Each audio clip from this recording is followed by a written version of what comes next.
मैं डॉक्टर दीपक शर्मा कार्यक्रम आपकी किस्मत में दर्शकों का स्वागत करता हूं।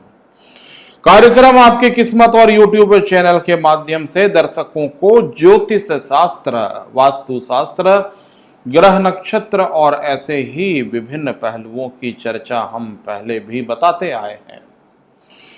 आज हम दर्शकों को भगवान श्री राम जी की जन्म पत्रिका के संदर्भ में संक्षिप्त जानकारी प्रदान करेंगे।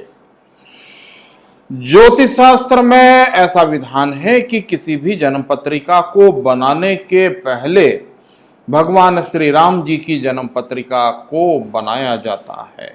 मर्यादा पुरुषोत्तम भगवान श्री राम वाल्मीकि रामायण से जो हमें जन्म पत्रिका प्राप्त होती है या प्राचीन पांडुलिपियों से जो हमें जन्म पत्रिका प्राप्त होती है, उस आधार पर भगवान श्री राम जी का जन्म यदि वर्षों के आधार पर गणना की जाए तो ये वर्ष लाखों में आते हैं, यानी लाखों वर्ष पूर्व।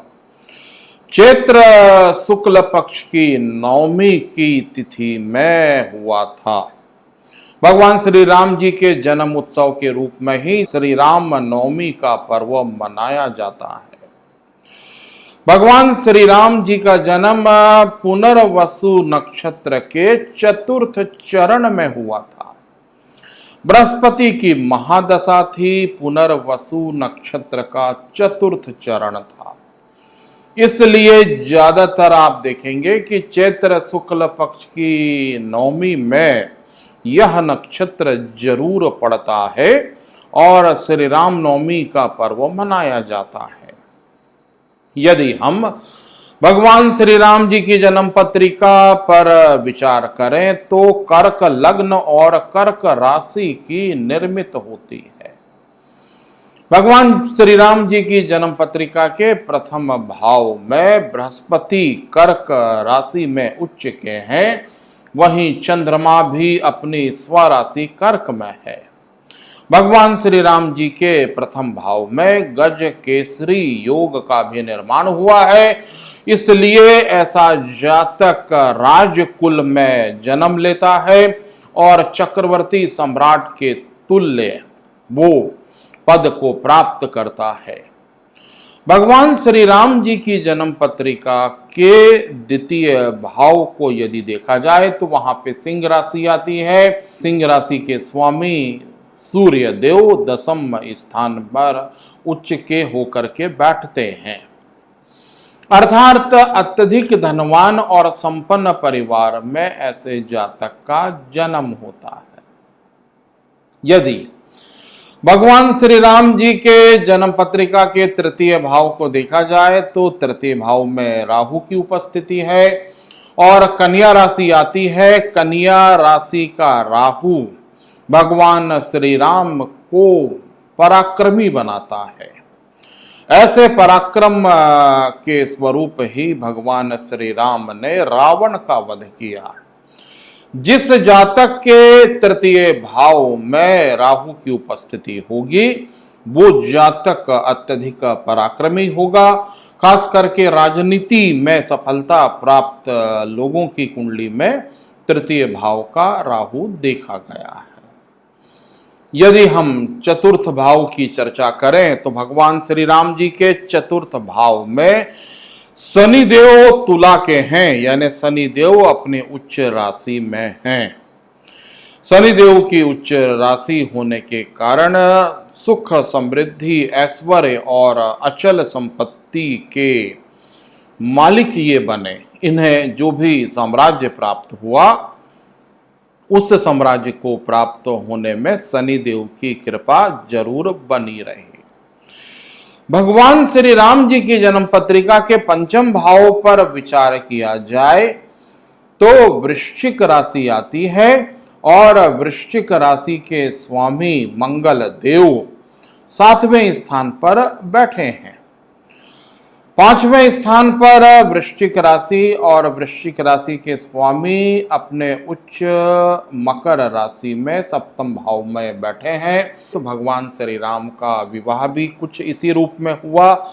धनुष बाण तोड़ने के स्वरूप सीता जी से इनका विवाह हुआ, अर्थात पंचम और सप्तम भाव का संबंध इनके स्वयंवर विवाह के संदर्भ में प्रासंगिक प्रतीत होता है। स्वयंवर विवाह था और भगवान श्री राम ने सीता जी का वरण किया था। यदि भगवान श्री राम जी के विवाह स्थान यानी सप्तम भाव पर विचार किया जाए तो मंगल देव अपने उच्च मकर राशि में विराजमान है। जब भी सातवें स्थान में मंगल की उपस्थिति होगी तो जातक को विवाह एवं वैवाहिक जीवन का आदर्श सुख प्राप्त नहीं हो पाता है। भगवान श्री राम जी की जन्म पत्रिका में भी उन्हें दाम्पत्य सुख की प्राप्ति नहीं हो पाई। इसके पीछे शायद ये मंगल उत्तरदायी रहा होगा। आठवें स्थान की हम बात करें तो आठवें स्थान पर कुंभ राशि आती है। अष्टम भाव भगवान श्री राम जी का खाली है और जैसा कि पूर्व की चर्चा में भी हमने जिक्र किया है कि जन्म पत्रिका का आठवां स्थान खाली होना चाहिए। यदि अष्टम भाव में कोई भी ग्रह नहीं बैठता है तो ये सर्वश्रेष्ठ है। भगवान श्री राम जी की जन्म पत्रिका में अष्टम भाव के खाली होने के कारण भगवान श्री राम जी को कोई शारीरिक कष्ट कभी नहीं हुआ। भगवान श्री राम जी की जन्म पत्रिका में छठवां स्थान भी पूरी तरह से खाली है और 12वां स्थान भी पूरी तरह से खाली है। ज्योतिष शास्त्र का ये सिद्धांत है कि छठवां स्थान, 12वां स्थान और 8वां स्थान यदि खाली रहता है तो ऐसी जन्म पत्रिका सर्वश्रेष्ठ मानी जाती है। यदि भगवान श्री राम जी की जन्म पत्रिका के 9वें स्थान की चर्चा की जाए तो 9वें स्थान पर शुक्रदेव उच्च राशि में विराजमान है और शुक्र के साथ केतु भी है।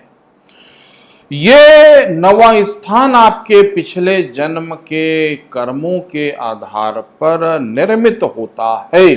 संचित पुण्य का भाव है। 9वां स्थान आपके धर्म का स्थान है। यदि इस स्थान पर कोई भी ग्रह उच्च का होकर के विराजमान हो तो ऐसा ग्रह जो है ये मनुष्य को बहुत ज्यादा धार्मिक और परमात्मा के तुल्य बनाता है। इसलिए भगवान श्री राम विष्णु के अवतार के रूप में जन्मे थे। यदि किसी भी मनुष्य के पिछले जन्म के कर्मों या पिछले जन्म के विषय में जानकारी हासिल करना है तो आपको 9वें भाव का अध्ययन करना चाहिए। 9वां स्थान भगवान श्री राम जी की जन्म पत्रिका में बहुत बलवान है। वैसे ही यदि किसी भी जातक की जन्म पत्रिका में 9वां भाव बलिष्ठ होगा, बलवान होगा तो ऐसे जातक में ईश्वरीय शक्ति का वास होता है। उसे किसी न किसी रूप में ईश्वरीय कृपा प्राप्त होती है। भगवान श्री राम जी के जन्म पत्रिका के 10वें स्थान पर विचार किया जाए तो 10वें स्थान पर उच्च राशि के सूर्य देव विराजमान हैं। मेष राशि का सूर्य वो भी 10वें स्थान पर अतिशयोक्ति है ये तो कि कोई भी व्यक्ति किसी भी जातक के जन्म पत्रिका में यदि 10वें भाव में मेष राशि का सूर्य विराजमान हो तो जातक चक्रवर्ती सम्राट के तुल्य होता है। वो पराक्रमी होता है, वो साहसिक होता है और ऐसा व्यक्ति इतिहास में अपने नाम को दर्ज करता है। भगवान श्री राम सूर्य देव की कृपा स्वरूप मर्यादा पुरुषोत्तम कहलाए और सूर्य देव की उपासना करने के बाद ही भगवान श्री राम ने रावण का वध किया था। अर्थात सूर्य देव की विशेष कृपा भगवान श्री राम को प्राप्त थी। सूर्य देव की उपासना का शास्त्रों में इसलिए ही महत्व बतलाया गया है।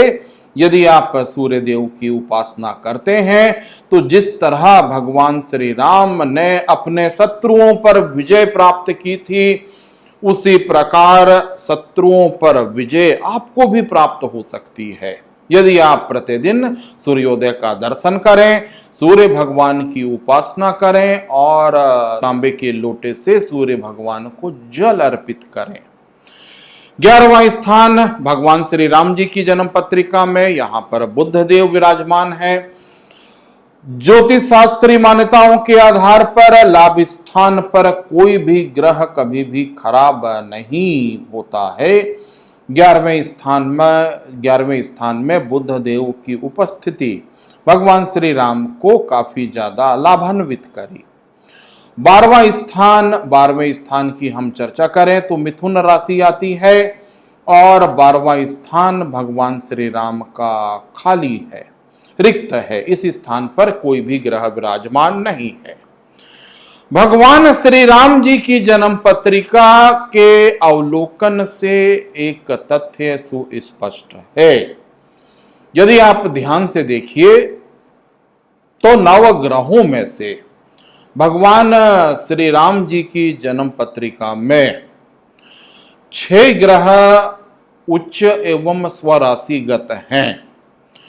भगवान श्री राम जी की जन्म पत्रिका के केंद्र स्थान का अवलोकन कीजिए तो चारों केंद्र स्थान पर 5 ग्रह उच्च एवं स्वराशि के हैं।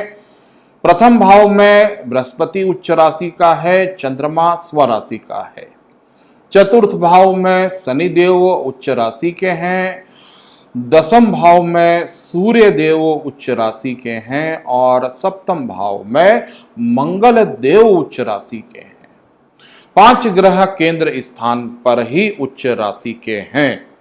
नवम अर्थात भाग्य स्थान में शुक्र देव भी अपने उच्च मीन राशि में है। अर्थात 9 ग्रहों में से 6 ग्रहों का उच्च का होकर के बैठना यह किसी अवतार की ही जन्म पत्रिका हो सकती है। ज्योतिष शास्त्रीय मान्यताओं के आधार पर जब भी 9 ग्रहों में से 5 अथवा 5 से अधिक ग्रहों की उच्चता हो तो ईश्वरीय अवतार का जन्म होता है। जैसे भगवान श्री कृष्ण, भगवान श्री परशुराम, इनकी जन्म पत्रिका के संदर्भ में भी हम आने वाले समय में आपको जानकारी प्रदान करेंगे। किसी भी जन्म कुंडली जिसमें 4 या 4 से ज्यादा ग्रह उच्च के हैं वो हमारे लिए रिसर्च का विषय बन जाती है और ऐसा जातक अवतारी मनुष्य के रूप में जन्म लेता है। भगवान श्री राम को भी विष्णु का अवतार माना गया है और इनके इन 6 ग्रहों की उच्चता के कारण ही ये मर्यादा पुरुषोत्तम श्री राम कहलाए।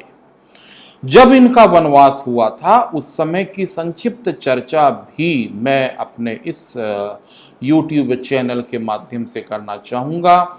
शनिदेव की महादशा में मंगल की अंतरदशा उस समय चल रही थी, इसलिए भगवान श्री राम को अल्प अवधि के लिए कष्ट हुआ। यदि भगवान श्री राम को वनवास नहीं होता तो भगवान श्री राम मर्यादा पुरुषोत्तम नहीं कहलाते। यानी इस संसार में जन्म लेने वाले प्रत्येक मनुष्य को सुख और दुख के चक्र से गुजरना पड़ता है।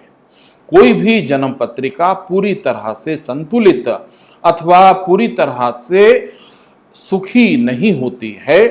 हम इस पृथ्वी में जन्म लेते हैं मनुष्य योनि के रूप में तो हमें दुखों का सामना करना पड़ता है। इसलिए भगवान श्री राम जी की जन्म पत्रिका के अवलोकन से ये सुस्पष्ट है कि हमें भी आदर्शों का अनुसरण करना चाहिए। जीवन में जितने भी प्रतिकूलताएं आए या जीवन में दुख आए तो उन दुखों का सामना करते हुए हमें अच्छे मार्ग का अनुसरण करना चाहिए। शायद तभी हमारा अगला जन्म या आने वाला समय बहुत ज्यादा अच्छा साबित हो सकता है। आने वाले समय में दर्शकों को ऐसे ही रोचक पहलुओं की जानकारी मैं प्रदान करते रहूंगा। यदि आपको ये हमारा कार्यक्रम आपकी किस्मत डॉक्टर दीपक शर्मा पसंद आता है तो आप हमें सब्सक्राइब कीजिए और आप अपना कमेंट्स भी हमें भेज सकते हैं। आप हमारे व्हाट्सएप नंबर पर हमसे सीधी बात भी कर सकते हैं। भविष्य में ऐसी ही रोचक चर्चा को लेकर के मैं आपके समक्ष उपस्थित होऊंगा। तब तक के लिए मुझे इजाजत दीजिए। नमस्कार।